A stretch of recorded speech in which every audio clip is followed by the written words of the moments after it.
Les trucs dont je me fous, version artistique partie 2, et on va essayer de ne pas tomber dans ce très beau bassin. Je m'en fous que des personnes me trouvent gênante quand je fais des imitations ou que je chante de l'opéra ou je ne sais quoi. Si toi t'es pas à l'aise avec tes propres compétences et notamment avec le fait de les assumer en public, bah c'est pas mon problème, j'ai le regret de te le dire. Bon, ça arrive pas très souvent et dans tous les cas, je suis très heureuse de faire tout ça avec ma voix. Et puis quand ça arrive, la plupart du temps, comme on le sait, les gens parlent surtout d'eux, pas des autres. Moi, tant que je fais rien de mal moralement, si tu m'aimes pas, je t'emmerde. D'un point de vue culinaire, je m'en fous du lait. Et là, vous devez sûrement vous dire, mais qu'est-ce qu'elle raconte celle-là?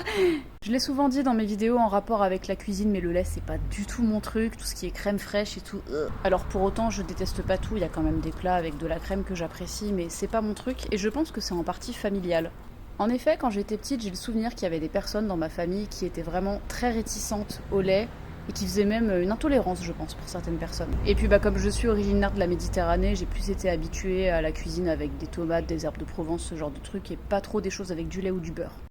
Ensuite, niveau apparence esthétique, je m'en fiche de pas utiliser spécialement du fond de teint et encore moins du contouring, de l'anti-cerne ou que sais-je. Évidemment, vous faites ce que vous voulez derrière votre écran, mais je vois beaucoup de filles qui se maquillent beaucoup alors qu'elles ont une peau, à mon sens, nickel au départ, et du coup je comprends pas l'intérêt de se mettre plein de trucs sur la peau, très honnêtement. Quand j'étais adolescente, j'ai pu avoir une peau très acnéique, c'est plus le cas maintenant, elle me convient très bien, donc j'y touche le moins possible. Par ailleurs, je m'en fiche que les gens autour de moi, et notamment mes internautes, ne connaissent pas grand chose à la musique classique et encore moins au monde de l'opéra. Ce type de musique a tendance à être considéré comme niche et par ailleurs élitiste, voire snob, alors que ça l'est pas.